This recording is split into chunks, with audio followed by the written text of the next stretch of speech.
O game da vida tem que ser um game de compartilhar, tem que ser um game de buscar o meu sentido e propósito. Eu acho que no fundo é você e você mesmo. E isso faz com que você tenha a sua meta e tenha grandes parcerias nessa trajetória. Então é possível ser feliz sozinho? É. É possível ser feliz só vendo seus interesses? Não. A gente é corpo, mente e espírito. Não tenha dúvida. Nenhum conhecimento é em vão. Eu tenho essa certeza. De alguma maneira, tudo que eu estudo, tudo que eu vivo, principalmente quando eu vivo com dedicação, com afeto, curtindo aquele momento, eu sempre digo, estou botando nas minhas nuvens.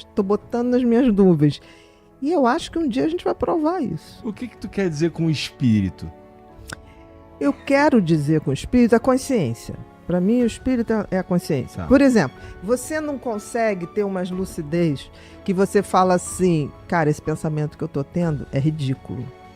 Você não está fazendo uma avaliação do seu pensamento? Porque o cérebro, ele produz pensamentos. Agora, quem dá significado aos pensamentos? É algo maior que ele. O cérebro é uma máquina. É o rádio. Né? Mas assim, quando eu tenho uma autopercepção de mim, e você está falando aí, quando você falou da geração de vocês, que vocês reparam isso, você está exercendo um lado teu que não é, porque o cérebro está lá. Ele faz uma opção de conexões, uma opção de descargas elétricas. Tá, e daí? O que dá sentido àquelas descargas elétricas? É algo que vê isso funcionar, que sabe que isso funciona. Por isso que eu posso dizer... outro dia eu estava com um pensamento tão fora. Eu falei assim, Bia, que isso? Que porra é essa? Tá pensando? Não tem nada a ver com você isso. Isso me dá isso é o nosso lado da consciência, que é o lado não material.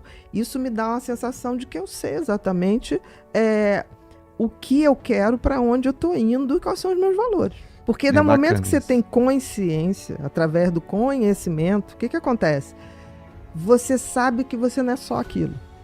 Te dá essa certeza. É tão certo que você estranha e faz lógica quando você fala, realmente, eu não sinto isso. Eu estou pensando isso, mas não é isso que eu sinto. Então, isso é tomada de consciência. Isso, de uma certa maneira, é o desenvolvimento de uma espiritualidade por consciência. Verdade. Você sabe qual é a pior ignorância? Não é o cara que não tem conhecimento. É o cara que se recusa a adquirir conhecimento. Sem dúvida. O conhecimento, as pessoas têm uma coisa muito errada. As pessoas acham que conhecimento é conhecimento que tem que fazer prova para passar de ano. O conhecimento, ele é mágico. Ele dá essa possibilidade de você intervir numa máquina que funciona só para te defender. O cérebro, se você não fizer nada, ele o tempo todo vai produzir comportamentos que vão fazer você sempre evitar a morte, tá? Ou então buscar prazer imediato. Ele é uma maquininha feita, programada assim. Você pode desenvolver mais ele, se quiser. Não, se quiser e se tiver essa consciência de querer. Que só vem pelo conhecimento. O fundamental é inspirar as pessoas.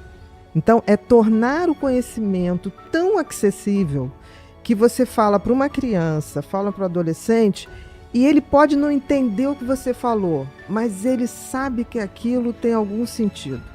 É plantar uma sementinha. O conhecimento tem essa magia.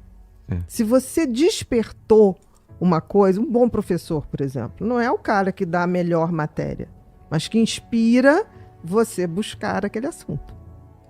É verdade. Isso das pessoas, se as pessoas soubessem que inspirar pessoas deveria ser uma coisa que todos nós deveríamos fazer. E eu estou falando em inspirar pessoas, por exemplo, eu já fui inspirada por pessoas que simplesmente me deram um sorriso. Sabe, você chegar num lugar, a moça do cafezinho ou a moça que está varrendo o chão, olhar para você e dar um sorriso. Falei, cara, que coisa inspiradora. Na mesma hora, eu falo assim, por que eu tô com essa cara amarrada? Olha só. A mulher 5 horas da manhã ali, feliz. Então, assim, a gente tem que ter essa coisa de colaboração. não existe convivência humana se a colaboração não existir. Então, essa coisa de você prender o conhecimento, isso implode em você. Essa coisa de você prender uma palavra legal implode em você.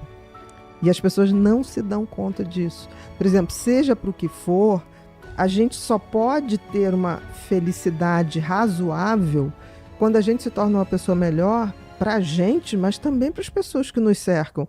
É o que eu digo que são a grande revolução da humanidade, ela vai começar no quintal da gente. Se todo mundo fizer um micromundo melhor, a humanidade como inteira vai ser melhor. Felicidade vem do latim de fecundo, né? Algo frutífero. Se você olha para isso, você já nota o seguinte: felicidade é alguma coisa que é construída, né? Que dá frutos. E que se é fecundo e se é frutífero, é bom para mim e bom para os outros. Vamos na raiz da palavra. Tá. Você está acostumado com a felicidade do marketing, que é assim: você vai ser feliz quando você der o primeiro beijo, quando você transar pela primeira vez, depois quando você passar no vestibular, depois quando você tiver o primeiro estágio, depois quando você tiver o primeiro emprego, depois quando você tiver o apartamento, depois quando você casar, depois quando seus filhos vierem, depois quando os filhos entrarem para a faculdade. É sempre uma felicidade projetada para frente. E isso é um absurdo. Porque, por exemplo, felicidade, exatamente nesse momento eu estou feliz. Eu estou aqui fazendo o que eu gosto e só estou concentrada aqui. Nesse exato momento, eu estou aqui, eu estou inteira aqui. E eu estou cumprindo a minha trajetória. Então, se a gente pensar bem, ser feliz é cumprir a missão de um ser humano. Qual é a missão de ser humano? Se tornar uma pessoa melhor. Para mim e para o meu micromundo ao redor.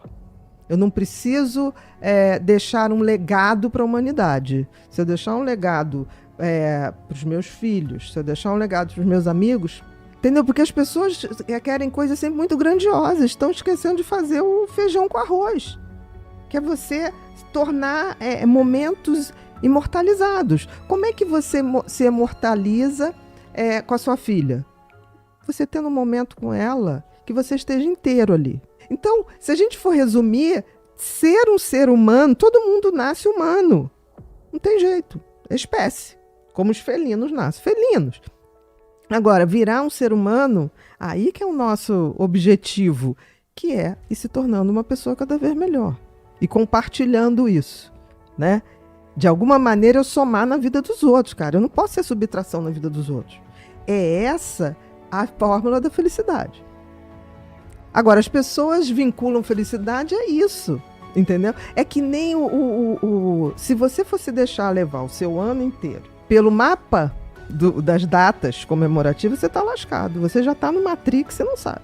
Que assim, final do ano, ok. Aí agora vem o quê? Carnaval. Aí todo mundo já... Aí depois do carnaval, acabou o carnaval já. Calendário Coelhinho social. da Páscoa. Vamos, coelhinho da Páscoa. Acabou festa junina. Aí depois festa julina. Dia das Mães, em maio. Aí depois dia dos Pais. Aí vem feriado de 7 de setembro. Aí vem... Dia das Crianças. Que loucura é essa? Você está sendo 100% manipulado. A tua vida está na mão de pessoas que estão nem aí para você. E você acha que está indo na trajetória de ser feliz. Não, você está indo na trajetória de ser uma pessoa programada para dar lucro. A gente está num mundo que tem muita informação, mas não está tendo tempo dessas informações serem conectadas. As pessoas estão tão ansiosas que elas não dão tempo do amadurecimento. Que informação é informação. Conhecimento é o que o cérebro faz com as informações. E o que eu, como meu drone, começo a perceber o que ele está fazendo. E digo, não, dá para fazer melhor. Você é dono do seu cérebro. Ele não é uma máquina autônoma. E isso é revolucionário. Eu acho que, no fundo, é você e você mesmo. No sentido, assim, você não evolui pelo outro, nem o outro pode evoluir por você. Eu acho que, no fundo, é você e você mesmo. E não acho que isso seja ruim. Eu acho que isso faz com que você tenha a sua meta e tenha grandes parcerias nessa trajetória. Esse é o grande desafio das parcerias. Sejam elas maridos, namorados, colegas de trabalho, amigos. Eu acho que a gente escolhe os parceiros no sentido de facilitar a nossa trajetória, quem dá apoio pra gente nessa trajetória. Mas eu acho que, no fundo, por exemplo, você não morre acompanhado. Todo mundo na sua hora vai sozinho. E nem nasce acompanhado. Então, assim, essa questão de que é você com você mesmo é muito importante. Eu não falo isso como egoísmo. Eu faço isso como uma constatação da existência humana. Então, é possível ser feliz sozinho? É possível ser feliz sendo só vendo seus interesses? Não. Felicidade é algo que você tem que, de alguma maneira, fazer bem para você e fazer bem para outras pessoas. O oposto de depressão é felicidade. De alegria é tristeza. A alegria é uma emoção momentânea no qual eu me sinto bem ao sentir, tá? E eu também contagio as pessoas ao meu redor com alegria, tá? Mas é uma emoção passageira. Felicidade já é bem diferente. Felicidade é um estado, uma construção. O que é felicidade para o sol? Para que o sol existe? Para iluminar, para aquecer. Para iluminar, para aquecer, para gerar vida. O que é felicidade para uma macieira? Dar frutos. É o Dar propósito, frutos. então? Claro. Agora, qual o propósito do ser humano? Porque assim, nascemos todos humanos. Agora, virar ser humano é um processo de construção. Tanto que eu digo no livro que felicidade é verbo. Porque você tem que praticar. Você tem, claro. Você aprende a ser mais feliz? Você aprende a descobrir o seguinte, se o sentido da vida do sol é aquecer, o sentido da vida da macieira é dar maçã, qual o sentido da minha vida?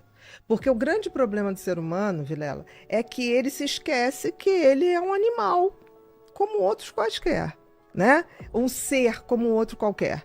Nós estamos aqui para evoluir e não para ser feliz.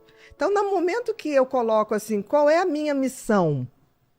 E eu trilho o caminho para chegar nessa missão, eu estou sendo feliz. Eu estou no caminho da felicidade. Eu estou gerando o que a natureza espera de mim. A natureza espera de mim. Tanto que as coisas inúteis acabam com o tempo. A natureza não suporta inutilidade. Por exemplo, as coisas que são concretas e verdadeiramente feitas de boa intenção, elas quase são eternas. Tem um ditado que diz assim, todo mundo teme o tempo teme as pirâmides do Egito. Por quê? As pirâmides do Egito foram feitas com uma tal intensidade e intenção que aquilo vai estar lá daqui a 100, vai passar, 200, exatamente. Então, a natureza exige que tudo que você bote a mão, você o faça com uma missão, com propósito, com sentido, porque senão você está fora do game. O game da vida tem que ser um game de compartilhar, tem que ser um game de buscar o meu sentido e propósito. Aí você vai falar, tá, Bia, mas como é que eu sei? Porque o sentido tem a ver com o que lhe foi dado. Apesar de nós sermos animais como os outros, mas para a gente foi dado uma coisa chamada livre-arbítrio. E a capacidade de refletir e de pensar. Melhor presente e o maior problema. O maior castigo. Maior porque castigo. se você não sabe usar. Exato. Porque todos os outros, por exemplo, o sol ele não pode escolher. Não. Você já pensou se o sol levantar? Eu já não estou a fim de aquecer vocês. Não, mas com a gente é diferente. É verdade. Isso é a grande diferença. Que a gente pode escolher. A gente pode escolher. Mas o que acontece? A gente esqueceu que a gente tem esse sentido e propósito. Porque o sentido tem a ver com o que a natureza te deu para que você saiba para onde você vai caminhar.